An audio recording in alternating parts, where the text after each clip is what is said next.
এখন নলা বন্ধ কৰি দিয়াৰ বাবে কলগাছিয়া হালধীয়া পথাৰত লংকাকাণ্ড। নলা বন্ধ কৰি দিয়াত কৃত্ৰিম বানপানীৰ ফলত জলমগ্ন সহস্ৰাধিক পৰিয়াল। কলগাছিয়া হৰপুক সংযোগী মুখ্য পথৰ ওপৰেদি বাগৰিছে পানী। কৃত্ৰিম বানপানীৰ সমস্যাৰ স্থায়ী সমাধানৰ দাবীত কলগাছিয়া হৰপুক মুখ্য পথ অৱৰোধ ৰাইজৰ। পথ অৱৰোধ কৰি বিভিন্ন শ্লোগানেৰে উত্তাল কৰিলে পৰিৱেশ।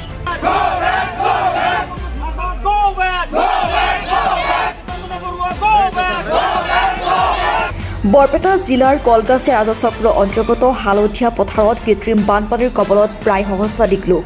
হালধীয়া পথাৰৰ মাজেৰে যোৱা কলগাছিয়া হৰপুক সংযোগী মুখ্য পথৰ ওপৰেদি বাগৰিছে পানী, ফলত ব্যাহত হৈ পৰিছে জনজীৱন। উল্লেখযোগ্য যে ৰূপসী উন্নয়ন খণ্ডৰ চতুৰ্থ বৰ্গৰ কৰ্মচাৰী মনোৱাৰ হুছেইনে নিজৰ খেয়ালসূচী মতে পানী অহা যোৱা কৰাৰ মুখ্য দুৱাৰ বন্ধ কৰি ৰাস্তা বনোৱাৰ পিছৰে পৰা ৪-৫খনকৈ গাঁৱৰ ৰাইজ এতিয়া কৃত্ৰিম বানপানীত জীয়াত ভুগিবলগীয়া হৈছে। লগতে কলগাছিয়া হৰপুক সংযোগী মুখ্য পথলৈও আহিছে তীব্ৰ ভাবুকি, যাৰ বাবে ৰাইজে কলগাছিয়া হৰপুক সংযোগী পথ অৱৰোধ কৰি ৰাইজে সাব্যস্ত কৰে প্ৰতিবাদ। ইফালে ৰাইজে পথ অৱৰোধ কৰাত আবদ্ধ হৈ পৰে শ যান বাহন। ৰাইজৰ দাবী, ৰূপসী উন্নয়ন খণ্ডৰ চতুৰ্থ বৰ্গৰ কৰ্মচাৰী মনোৱাৰ হুছেইনে নলা বন্ধ কৰি নিৰ্মাণ কৰা পথ কাটি ৰাইজক উদ্ধাৰ কৰিবলৈ আহ্বান জনায়। যদি ৰাইজৰ দাবী প্ৰশাসনে পূৰণ নকৰে তেন্তে এই আন্দোলন অব্যাহত থাকিবলৈ জানিবলৈ দিয়ে।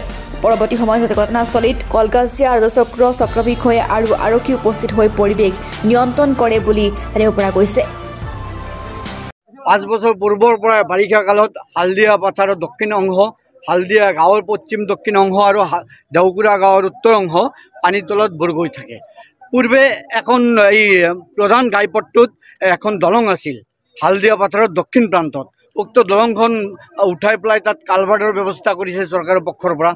পৰৱৰ্তী সময়ত উক্ত কালভাৰে যি পানী ওলাই যাব পৰা এটা ৰাস্তা আছিল, সেই ৰাস্তা বন্ধ কৰি পেলাই মনোৱাৰ হুছেইন নামৰ ব্যক্তি এগৰাকী ঘৰত সোমোৱা ৰাস্তা বান্ধে আৰু এনেকুৱা আৰু দুই এজনে পথালিকৈ ৰাস্তা বন্ধৰ বাবে এটা বৃহৎ অঞ্চলৰ পানী ওলাই যাব পৰা পথটো বন্ধ হৈ গ'ল। ফলত বাৰিষা সময় আহিলে ইয়াত কৃত্ৰিম বানপানীৰ সৃষ্টি হয়। আজি হালদিয়া পথাৰৰ এটা বৃহৎ অংশ, দেওকুৰা হালদিয়া গাঁৱৰ এটা বৃহৎ অংশ সম্পূৰ্ণৰূপে পানীৰ তলত ৰৈ আছে। আজি তেওঁলোকৰ থকা খোৱাৰ কোনো ব্যৱস্থা নাই, তেওঁলোকৰ স্কুল কলেজ সকলো বন্ধ হৈ আছে। অথচ আমি প্ৰশাসনৰ পক্ষৰ পৰা কোনো ধৰণৰ আমি সঁহাৰি পোৱা নাই। আজি কলগাছিয়া হৰপুকৰ গাই পথ যিটো পথৰ ওপৰত প্ৰায় 10 লাখ মান মানুহৰ জীৱন জীৱিকা নিৰ্ভৰ কৰে, সেইটো পথৰ ওপৰে পানী বৈ আজি পথ বন্ধ হ'বলগীয়া হৈছে, গাড়ী বন্ধ হ'বলগীয়া হৈছে। অথচ এতিয়ালৈকে আমি প্ৰশাসনৰ পক্ষৰ পৰা কোনো আমি সঁহাৰি পোৱা নাই। আজি ৰাইজে স্বতঃস্ফূৰ্তভাৱে ওলাই আহিছে, ঘৰৰ পৰা ওলাই আহিবলৈ তেওঁলোকে বাধ্য হৈছে, কাৰণ প্ৰত্যেকৰ ঘৰত এতিয়া পানী সোমাই আছে। তেওঁলোকৰ থকা খোৱাৰ কোনো ব্যৱস্থা নাই, তেওঁলোকৰ ঘৰত মানুহ বসবাস কৰাৰ কোনো পৰিৱেশ নাই, সেয়ে তেওঁলোকে ওলাই আহিবলৈ বাধ্য হৈছে। ফলত ৰাস্তা বন্ধ হৈ গৈছে, ৰাস্তাৰে গাড়ী মটৰ সকলো চলাচল বন্ধ হৈ পৰিছে। মানুহৰ বহুত অসুবিধা হৈছে, হস্পিটেললৈ ৰোগী যোৱাত যথেষ্ট অসুবিধাৰ সৃষ্টি হৈছে। স্কুল কবৰস্থান সম্পূৰ্ণ এতিয়া পানীৰ তলত। আৰু এই পথটোৰ এই দুৰৱস্থা আজি প্ৰায় 5 বছৰ পূৰ্বৰ পৰা এই পথটো দুৰৱস্থা নাশ কৰিবলৈ, নতুনকৈ পানী উলিয়াই যাবলৈ পথ তৈয়াৰ কৰিবলৈ SDC বাইদেউ পূৰ্বেও আমাৰ ইয়াত আহিছিল, প্ৰতিশ্ৰুতি দিছিল। আমাৰ ইয়াৰ স্থানীয় বিধায়ক হাফিজ ৰফিকুল ইছলাম মহোদয় আহিছিল, তেখেতসকলে প্ৰতিশ্ৰুতি দিছিল এখন কালভাৰ্ট বনাই দিব, কোনোবাই কৈছিল 24 ঘণ্টাৰ ভিতৰত ব্যৱস্থা কৰি দিব। কিন্তু সকলো তেওঁলোকে প্ৰতিশ্ৰুতি দি পেলাই ৰাইজৰ সন্মুখৰ পৰা আঁতৰি যোৱাৰ লগে লগে সকলো ফুটুকাৰ ফেনত পৰিণত হৈছে। আজি কোনো কাৰ্যকৰী ব্যৱস্থা নাই, চৰকাৰৰ পক্ষৰ পৰা কোনো দৃষ্টি নাই। আমাৰ ইয়াত আজি আমি কৃত্ৰিম বানপানীৰ তলত আমি থাকিবলগীয়া হৈছে কেইবা হাজাৰ মানুহে, অথচ আমাৰ এই দুখ দুৰ্দশা দেখিবলৈ কোনো মানুহ নাই।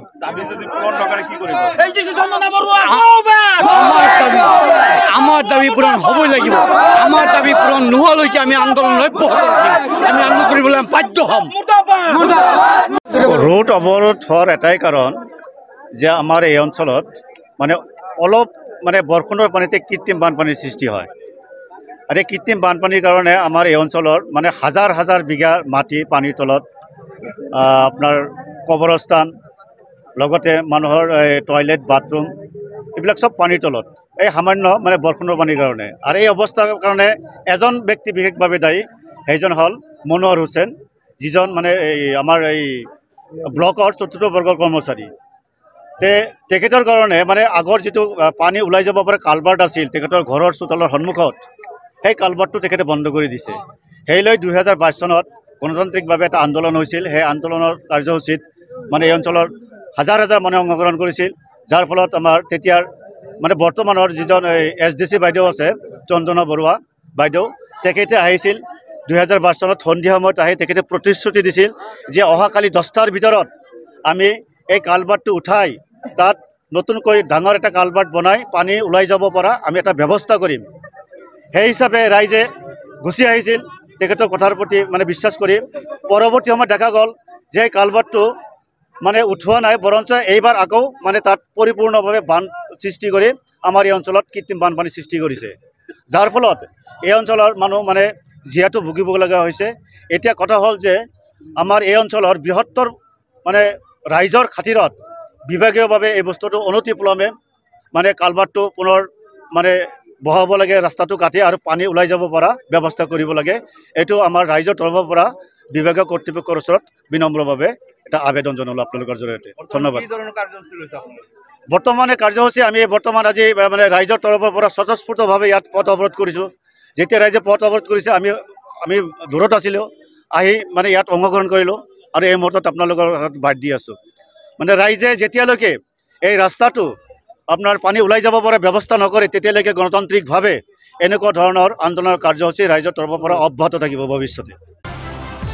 News desk report any live.